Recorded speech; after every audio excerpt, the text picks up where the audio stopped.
ദിലീപ, ഇവർ ഇനി എന്താണ് ചെയ്യാൻ പോകുന്നത്? ചേട്ടാ, ഇനി അടുത്ത പരിപാടി എന്താ? ഞങ്ങൾ ഇവിടെ നിന്ന് ടാക്സി പിടിച്ചു പോകും. കാരണം ഈ അമ്മ അല്ലെങ്കിൽ ഞാൻ ഹോസ്പിറ്റലിലായാൽ ഞങ്ങൾക്ക് അത്രയ്ക്കുള്ള ഇതില്ല. കാരണം എന്തറിയുമോ, ഇത്രയും 33 വയസ്സായി എൻ്റെ അമ്മ. ഞാൻ ചോദിച്ചിട്ടാ ടിക്കറ്റ് ബുക്ക് ചെയ്ത. അവിടെ നിങ്ങൾക്ക് CCTV ചെക്ക് ചെയ്താൽ നിങ്ങൾക്കറിയാം. ഞാൻ എല്ലാം ചോദിച്ചിട്ടാണ് എടുത്തത്.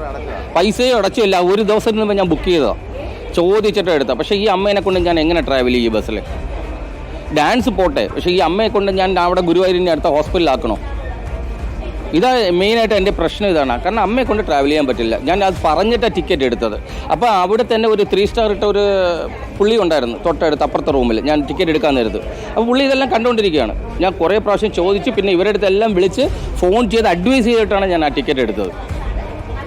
അപ്പോൾ AC ഇല്ല, നോൺ AC ആണ്, സ്വിഫ്റ്റ് ബസ്സാണ്, പുഷ് ബാക്കാണ്, സുഖമാണ്, 2 സീറ്റ് ഉള്ളതാണെന്ന് പറഞ്ഞ് 2 സീറ്റ്. പക്ഷേ ഞങ്ങൾക്ക് 2 സീറ്റ് തന്നെ തന്നു, 7 സീറ്റും. പക്ഷേ ഈ ബസ്സല്ല തന്നു. മറ്റു യാത്രക്കാരോടൊപ്പം ചേട്ടൻ ഈ ബസ്സിൽ ഉള്ള യാത്രക്കാരനാണ്? ഏത് ടിക്കറ്റ് ബുക്ക് ചെയ്ത്? ഞാൻ ഷിഫ്റ്റിന്റെ ബസ്. സ്വിഫ്റ്റാണ്. ഷിഫ്റ്റ് ഇവരോടൊപ്പം ഉള്ള ആളാണോ? അല്ല, ഞാൻ ആറ്റിങ്ങന്നാണ്.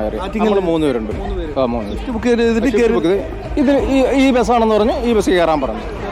കയറാൻ ഇനി ഒന്നും പറയാനൊന്നും ഒന്നുമില്ല. എന്തൊരു പറയുന്നത്, ഇനി സമയത്ത് നമുക്ക് അവിടെ എത്താൻ പറ്റില്ലല്ലോ. സീറ്റ് ടിക്കറ്റുള്ള സീറ്റ് തന്നെയാണ്. തന്നെ അതൊക്കെയാണ്. അതൊക്കെ ബസ് മാറിയിട്ടുള്ളത്. ചേട്ടാ, ഇത് നിത്യസംഭവമാണോ? ഇടയ്ക്ക് ഇങ്ങനെ വണ്ടി ഉണ്ടാറുണ്ട്. ഇങ്ങനെ വണ്ടി മാറി കിട്ടാറുണ്ടോ? സ്വിഫ്റ്റ് ബസ് മാറി RTC വണ്ടി ഇട്ടാറുണ്ട്. യാത്രക്കാർ പ്രതികരിക്കാറുണ്ട്. ചില ആൾ പ്രതികരിക്കും, ചില ആൾ പ്രതികരിക്കാറില്ല. ഈ കാര്യത്തിൽ ഒരു കാര്യം കൂടെ, അമ്മയ്ക്ക് ബുദ്ധിമുട്ടുകളുണ്ടോ? ബുദ്ധിമുട്ടുണ്ടോ ഈ ബസ്സിൽ യാത്ര ചെയ്യാൻ? ഉണ്ട്. എനിക്കിപ്പോൾ 90 വയസ്സാകുന്നു.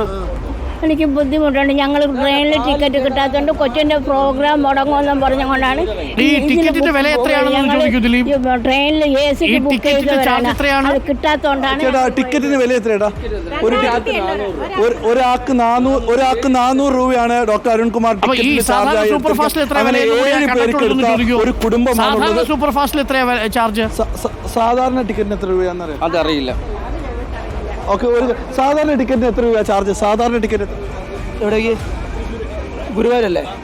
ഗുരുവായൂരേക്ക് പറഞ്ഞോ?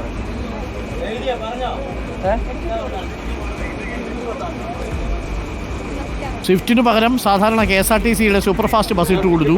90 വയസ്സായ 390. റിസർവേഷൻ 10 രൂപ കൂടും. അത് 390 രൂപയാണ് സാധാരണ ടിക്കറ്റിന് ചാർജ്. ഇതിന് 10 രൂപ കൂടെ കൂടി 400 രൂപയാണ്. സ്വിഫ്റ്റ് ബസ് ബുക്ക് ചെയ്ത സാധാരണ KSRTC ബസ് ഇട്ട് കൊടുത്തതാണ് യാത്രക്കാരിൽ പ്രതിഷേധമുണ്ടാക്കിയത്. വഴിയിൽ ഇറങ്ങാൻ പറ്റാത്ത ഇപ്പോൾ ഈ കുടുംബം മാത്രം തൽക്കാലം വഴിയിൽ ഇറങ്ങി ഇവർ ടാക്സി പിടിച്ച് പോകുകയാണ്. ഈ ബസ്സിൽ മാത്രമല്ല കൺസ്യൂമർ കോർട്ടിൽ പോയാൽ തീർച്ചയായിട്ടും നിരവധി യാത്രക്കാർ ഇത്തരത്തിൽ തീർച്ചയായിട്ടും ഡോക്ടർ അരുൺകുമാർ, ഇപ്പോൾ ഈ ബസ്സിൽ നിരവധി യാത്രക്കാരുണ്ട്. ഇവർ അധികം ഭൂരിപക്ഷം പേരും ആ സ്വിഫ്റ്റ് ബസ്സിൽ ടിക്കറ്റ് എടുത്തവരാണ്. പക്ഷേ ആ ബസ്സിൽ യാത്ര ചെയ്യാൻ സ്വിഫ്റ്റ് ബസ് കിട്ടാത്തത് കൊണ്ട് ഇവിടെ ഇറങ്ങിയാൽ നാളെ നടക്കേണ്ട കാര്യങ്ങൾ നടത്താൻ പറ്റാത്തത് കൊണ്ട് മാത്രമാണ് യാത്ര ചെയ്യുന്നതെന്ന് പറയും. പക്ഷേ ഇവർക്ക് അങ്ങനെയല്ല. 93 വയസ്സായ അമ്മയുണ്ട്. ആ അമ്മയെ ഈ ബസ്സിൽ കയറ്റി യാത്ര ചെയ്യുകയാണെങ്കിൽ വലിയ ബുദ്ധിമുട്ടുണ്ടാകും. അതുകൊണ്ട് ഇവിടെ ഇറങ്ങി ഇനി ടാക്സി വിളിച്ച് പോകുക എന്നാണ് ഒരു കുടുംബം പറയുന്നത്. അതായത് KSRTCയെ വിശ്വസിച്ച് ബസ്സിൽ കയറിയ ഒരു കുടുംബത്തിനുണ്ടായ അല്ലെങ്കിൽ ഒരു ബാക്കിലുണ്ടായ ബസ്സിലുണ്ടായ യാത്രക്കാർക്കുണ്ടായ ഒരു ദുരനുഭവമാണ് ഇപ്പോൾ നമ്മൾ ഈ KSRTC കൊല്ലം ഡിപ്പോയിൽ നിന്ന് പങ്കുവെക്കുന്നത്. Okay, thank you Dileep. എന്തായാലും അവർ ടാക്സി വിളിച്ചാണ് പോവുക. ശുഭയാത്ര എന്നാണ് നമ്മൾ പറയാറ്. പക്ഷേ ആ യാത്ര ഒരു വല്ലാത്ത യാത്രയായി പോയി. കൊല്ലത്ത് ഇറങ്ങേണ്ടി വന്നു ഈ യാത്രക്കാർക്ക് എന്നുള്ളതാണ്. എന്നാലും സ്വിഫ്റ്റ് പണി പറ്റിച്ചതേ KSRTC.